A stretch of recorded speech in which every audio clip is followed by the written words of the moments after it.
প্রিয় দর্শক, আসসালামু আলাইকুম। আমরা চলে এসেছি বাড়ি ৮ যাতে হাইব্রিড টমেটো। এই হাইব্রিড টমেটো শীতকালে বীজ উৎপাদন করা হয়, কারণ গ্রীষ্মকালে যেন কৃষকের কাছে বীজটা বিক্রি করার উপযুক্ত হয়ে যায়।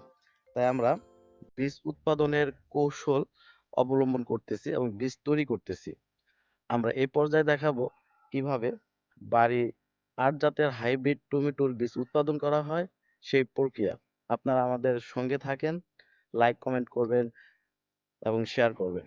প্রিয় দর্শক, হাইব্রিড টমেটো বাড়ি ৮ আমরা কিভাবে পলিনেশন করব, কিভাবে এই জাতটা তৈরি করব, তাই আপনাদের দেখাতে চাচ্ছি।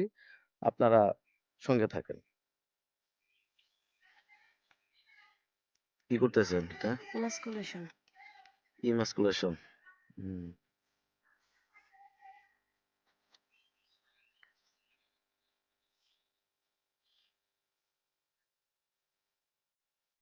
এরপরের কাজটা কি? এরপরে এই ফুলটা পরিপক্ক হয়ে হলে পলিনেশন করে যাবে। এরপরে যে দেবো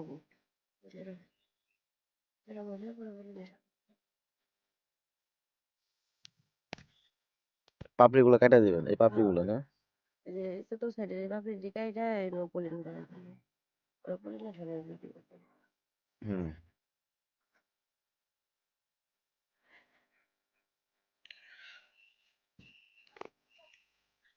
বাড়ি হাইব্রিড টমেটো ৮ পলিনেশন কৌশল আমরা কিভাবে অবলম্বন করব? প্রিয় দর্শক, এই জাতটা উৎপাদন করতে অথবা পলিনেশন করতে অথবা ক্রসিং করতে আমাদের যে উপাদানগুলো প্রয়োজন, যে উপাদানগুলো লাগবে, সেগুলো হলো একটি ফরসেপ, ধারালো ফরসেপ লাগবে, কাঁচি লাগবে এবং স্লাইড লাগবে। আমরা সকালে যখন কুয়াশা থাকবে তখন ইমাস্কুলেশন করে নেব। প্রিয় দর্শক, ইমাস্কুলেশন আমাদের করতে হবে সকালে। সকালে যখন কুয়াশা ভাব থাকবে, ইমাস্কুলেশন আমরা করে নেব। আপনারা দেখতে পাচ্ছেন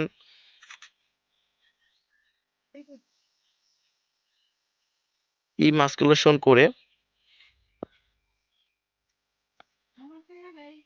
এরপর আমরা পুরুষ গাছ থেকে পলিন বের করব। পুরুষ গাছ থেকে আমরা ফুল ছিঁড়ে সেই ফুলটা একটি ফরসেপ দিয়ে ধরে একটি স্লাইডের উপর পলিন রেখে দেব।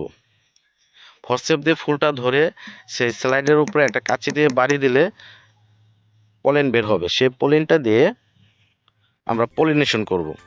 প্রিয় দর্শক, পলিনেশন কিভাবে করব? আমাদের ইমাস্কুলেশন করা যে ফুল রয়েছে সেই ফুলের পাপড়িগুলো কেটে দিতে হবে। ইমাস্কুলেশন অর্থ হলো পুরুষহীনতা করা, মানে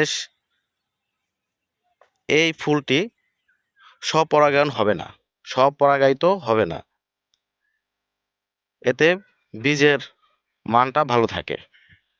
এখন আমরা পুরুষ গাছ থেকে যে পলেন বের করলাম এবং একটা স্লাইডে নিয়েছি, সেই স্লাইড ইমাস্কুলেশন যে আমরা করে রেখেছিলাম সেখানে পলেনটা লাগিয়ে দেব।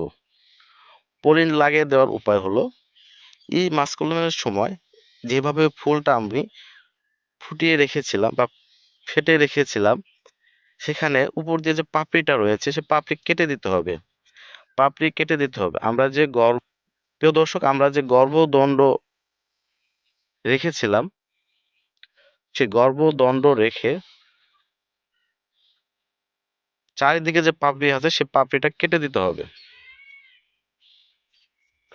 পাপড়ি কেটে দিলে যে গর্ভদণ্ডটা বের হবে, সেই গর্ভের দণ্ডে আমরা পলিন পলিন লাগিয়ে দেব। পলিনটা লাগিয়ে দেব। এতে হবে কি, আপনার 10-15 দিনের মধ্যে সেখানে টমেটো এসে যাবে, টমেটো ধরবে। প্রিয় দর্শক, আপনারা অবশ্যই খেয়াল করবেন পলিন লাগানোর সময় যেন গর্ভদণ্ড ভেঙে না যায়, অথবা ইমাস্কুলেশনের সময় যেন গর্ভদণ্ড ভেঙে না যায়।